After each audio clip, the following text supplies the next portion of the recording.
बिस्मिल्लाहिर्रहमानिर्रहीम। आज हम डिस्कस कर रहे हैं इलेक्ट्रोकेमिकल सीरीज़ को और इसके रिलेटेड जो क्वेश्चंस पूछे जाते हैं उसको भी हम इंशाल्लाह सीखेंगे इसमें। तो सबसे पहले हम ये देखेंगे कि इलेक्ट्रोकेमिकल सीरीज़ क्या होता है और इसके रिलेटेड जो क्वेश्चंस होते हैं कि कौन सा एलिमेंट वो ऑक्सीडाइज होगा, कौन सा रिड्यूस होगा, या कौन सा बेस्ट ऑक्सीडाइजिंग एजेंट होगा, या कौन सा बेस्ट रिड्यूसिंग एजेंट होगा, या कौन सा एलिमेंट वो हाइड्रोजन को रिप्लेस कर सकेगा एसिड से और कौन सा एलिमेंट वो हाइड्रोजन को रिप्लेस नहीं कर सकेगा एसिड से। इसके अलावा अगर मैं इसका एक दो एलिमेंट्स में इसमें से उठाऊँ और इसका गिलवानिक सेल में बनाऊँ, जिस तरह बुक में हमारे पास जो डेनियल सेल होता है, ठीक है ना, जिंक और कॉपर का, तो इस तरह के सेल्स जब मैं बनाना चाहता हूँ तो इसमें कौन सा एलिमेंट वो इनोड के तौर पर काम करेगा और कौन सा कैथोड के तौर पर काम करेगा, इस तरह के क्वेश्चन वो तमाम हम इससे सॉल्व कर सकेंगे। इसके अलावा जो डिस्प्लेसमेंट वाले क्वेश्चंस होते हैं कि कौन सा एलिमेंट है जो दूसरे एलिमेंट को क्या करेगा, वो डिस्प्लेस करेगा या नहीं करेगा, तो वो सब इंशाल्लाह हम इस सीरीज से वो तमाम क्वेश्चन को सॉल्व करेंगे। तो सबसे पहले शुरू करते हैं इलेक्ट्रोकेमिकल सीरीज़ को, ठीक है ना। इसको एक्टिविटी सीरीज़ भी कहते हैं।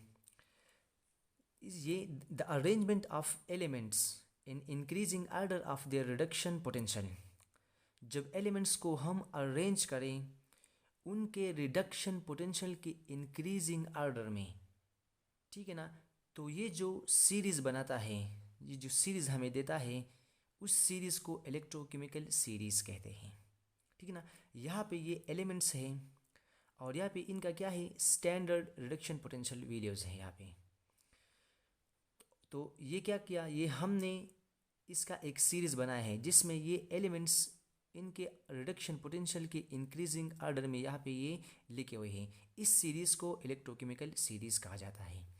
ये असल में बुक में वर्टिकल होता है, लेकिन मैंने यहाँ पे इसको हॉरिजॉन्टली यहाँ पे इसको लिखा है।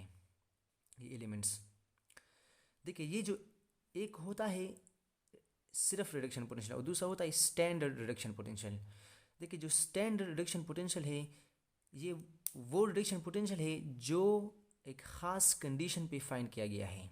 मतलब कि अगर हम रिडक्शन पोटेंशियल फाइंड करें एक एलिमेंट का, जब उसका हम 1 मोलर कंसंट्रेशन लें, इस तरह टेम्परेचर 25 डिग्री सेल्सियस हो और प्रेशर 1 atm हो, तो फिर इस कंडीशन पर जब हम किसी एलिमेंट का रिडक्शन पोटेंशियल को फाइंड करें या इलेक्ट्रोड पोटेंशियल को फाइंड करें तो फिर इसको स्टैंडर्ड कहा जाता है। और इसके अलावा रिडक्शन पोटेंशियल जो है ना उसके लिए कंडीशन नहीं है। अच्छा, और ये जो वीडियोज़ है, ठीक है, स्टैंडर्ड रिडक्शन पोटेंशियल की जो वीडियोज़ है, यानी जो स्टैंडर्ड रिडक्शन पोटेंशियल हम फाइंड करते हैं, ये हम कंपेयरली फाइंड करते हैं। मतलब इसको हम हाइड्रोजन के साथ कंपेयर करके फाइंड करते हैं। जिस तरह हम मैसेस को फाइंड करते हैं जिसमें हम स्टैंडर्ड लेते हैं कार्बन 12 को, इस तरह अगर आपने किसी एलिमेंट का अगर इलेक्ट्रोड पोटेंशियल को फाइंड करना हो तो वो आपने हाइड्रोजन के साथ कंपेयर करना है, ठीक है ना। तो ये कंपेयरली फाइंड किए गए वैल्यूज़ है विद रिस्पेक्ट टू हाइड्रोजन। और जो हाइड्रोजन का हमने लिया हुआ है रिडक्शन पोटेंशियल वो ज़ीरो है। ये बात याद रखिए कि जो हाइड्रोजन का रिडक्शन पोटेंशियल है वो ज़ीरो है और जो ऑक्सीडेशन पोटेंशियल है वो भी ज़ीरो है, दोनों ज़ीरो है हाइड्रोजन के लिए। तो यहाँ पे और तो जो एलिमेंट्स हाइड्रोजन से ऊपर होते हैं उनका जो स्टैंडर्ड रिडक्शन पोटेंशियल के वैल्यूज़ होते हैं वो नेगेटिव होते हैं, और जो हाइड्रोजन से नीचे एलिमेंट्स है उनके जो वैल्यूज़ है स्टैंडर्ड रिडक्शन पोटेंशियल के वो पॉजिटिव है, ठीक है। ये बात याद रखिए। ये मैंने सिर्फ और सिर्फ वो साइन लिखे हुए हैं और मैंने वैल्यूज़ नहीं लिखे हैं, वो बुक में मौजूद है, आप उसको वहाँ पे देख सकते हैं। इसके अलावा ये टेबल भी कंप्लीट नहीं है, इसमें जो है ना बीच में एलिमेंट्स और भी मौजूद होते हैं, ठीक है ना, वो कंप्लीट सीरीज़ बुक में है। अच्छा, अब हम इस सीरीज़ से क्या क्या इंफॉर्मेशन वो ले सकते हैं, ठीक है ना। तो ये बात याद रखें, ये सीरीज़ असल में रिड्यूस्ड होने की टेंडेंसी को शो करता है, ठीक है ना, रिड्यूस होने की टेंडेंसी को। तो जो ऊपर एलिमेंट्स है उनका नेगेटिव है, मतलब इनका रिडक्शन पोटेंशियल ये नेगेटिव है, तो ये रिड्यूस होना ही नहीं चाहता। नेगेटिव में इसका ये पोटेंशियल क्या है, ये नेगेटिव में है, तो असल में ये एलिमेंट्स ये रिड्यूस होना ही नहीं चाहता। हाँ, ये क्या करता है, ये बल्कि ये ऑक्सीडाइज होना चाहता है, क्योंकि इनका जो रिडक्शन पोटेंशियल है वो नेगेटिव में है, तो ये ऑक्सीडाइज होना चाहता है बनिस्बत क्या, रिड्यूस होने की, क्योंकि ये नेगेटिव में है। ठीक है ना, नेगेटिव में इसकी रिड्यूस होने की टेंडेंसी है, तो ये रिड्यूस नहीं होंगे बल्कि ये ऑक्सीडाइज होंगे। ठीक है ना, तो जो एलिमेंट्स अबव होते हैं उनका रिडक्शन पोटेंशियल क्या है, ये कम होता है। यहाँ पे आप देखिए ये नेगेटिव होता है, तो ये रिड्यूस होना ही नहीं चाहते, बल्कि ये क्या होना चाहते हैं, ये ऑक्सीडाइज होना चाहता है। ठीक है ना, देखिए एक होता है रिडक्शन पोटेंशियल, दूसरा होता है ऑक्सीडेशन पोटेंशियल।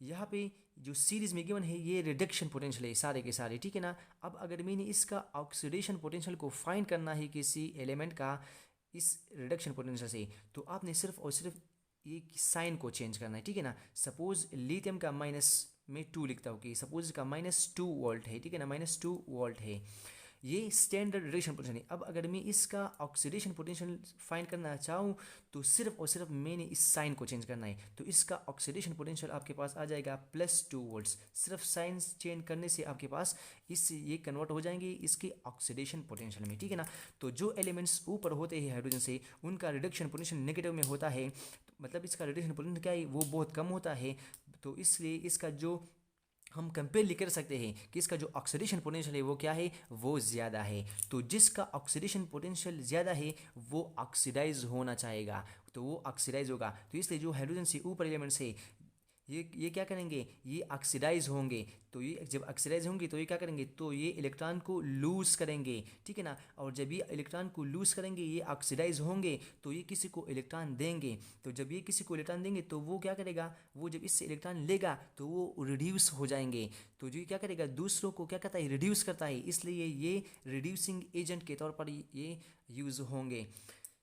ठीक है ना, इसके अलावा यहाँ पे आप देखिए इसका रिडक्शन पोटेंशियल क्या है, ये सीरीज़ क्या है, इस सीरीज़ में जो रिडक्शन पोटेंशियल की वैल्यूज है ये जो है ना इंक्रीजिंग ऑर्डर में। ठीक है ना, तो जब हम नीचे नीचे आते हैं तो जो टेंडेंसी है रिड्यूस होने की वो इंक्रीज़ होती है, बिकॉज जो रिडक्शन पोटेंशियल है वो इंक्रीज़ होता है। तो इसलिए यहाँ पे मैंने लिखा है कि इनका जो रिडक्शन पोटेंशियल है जो नीचे एलिमेंट्स है वो हाई होता है रिडक्शन पोटेंशियल।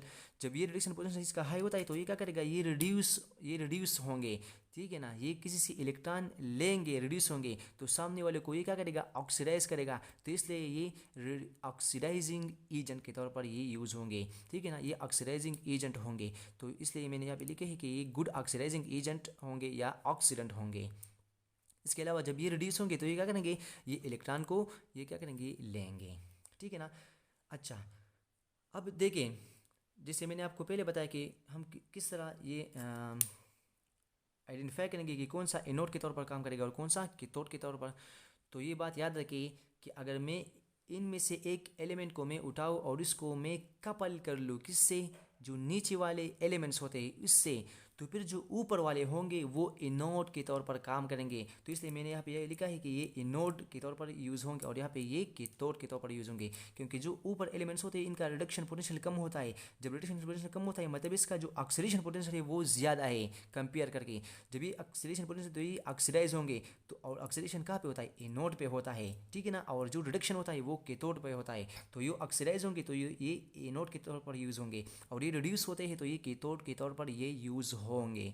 ठीक है ना, इस तरह अगर मैं इन ऊपर एलिमेंट से कोई एलिमेंट में उठाऊँ और इसको मैं कपल कर लूँ हाइड्रोजन से, तो फिर वही बात है कि जो ऊपर होंगे वो क्या करेंगे, वो एनोड के तौर पर यूज़ होंगे। ठीक है ना, क्योंकि यहाँ पे इसका ऑक्सीडेशन पोटेंशियल और रिडक्शन दोनों जीरो है, लेकिन जो ऊपर है उनका जो रिडक्शन पोटेंशियल है वो तो जीरो है, लेकिन इसका ऑक्सीडेशन पोटेंशियल क्या होगा, वो पॉजिटिव होगा, मतलब जीरो से ज़्यादा होगा। ठीक है ना, ग्रेटर होगा। तो इसलिए जो ऊपर एलिमेंट्स है वो जब कपल किया जाए, सपोज मैं जिंक को हाइड्रोजन से कपल करता हूँ, तो फिर यहाँ पे जो जिंक होगा वो एनोड के तौर पर काम करेगा और जो हाइड्रोजन है वो कैथोड के तौर पर काम करेगा। तो इसलिए ये मैंने यहाँ पे ये लिखा है कि acts as anode if couple with hydrogen. Hydrogen से अगर मैं इसको कपल कर लूँ फिर ये एनोड के तौर पर एनोड होंगे। और इस तरह जो नीचे वाले एलिमेंट्स होते हैं अगर मैं उनको कपल कर लूँ किससे, हाइड्रोजन से, तो फिर वो कैथोड होंगे। ठीक है ना, अच्छा इसके अलावा एक और बात याद रखें कि जो हाइड्रोजन से ऊपर एलिमेंट्स होते हैं वो क्या कर सकते हैं, वो हाइड्रोजन को रिप्लेस कर सकता है। ठीक है ना, हाइड्रोजन को क्या कर सकता है, रिप्लेस कर सकता है एसिड से। और जो नीचे होते हैं वो हाइड्रोजन को रिप्लेस नहीं कर सकता, ठीक है ना, एसिड से। और इसके अलावा एक बात ये भी है कि इस इलेक्ट्रोकेमिकल सीरीज से हम जो है जो डिस्प्लेसमेंट रिएक्शन होते हैं उसको भी हम फीसिबल कि कौन सा जो है ना वो फीसिबल होगा और कौन सा नहीं। तो फीसिबिलिटी ऑफ रिएक्शन भी हम इससे और जो डिस्प्लेसमेंट रिएक्शन है उसको भी हम इस वो क्वेश्चन भी हम इससे सॉल्व कर सकते हैं इस इलेक्ट्रोकेमिकल सीरीज से।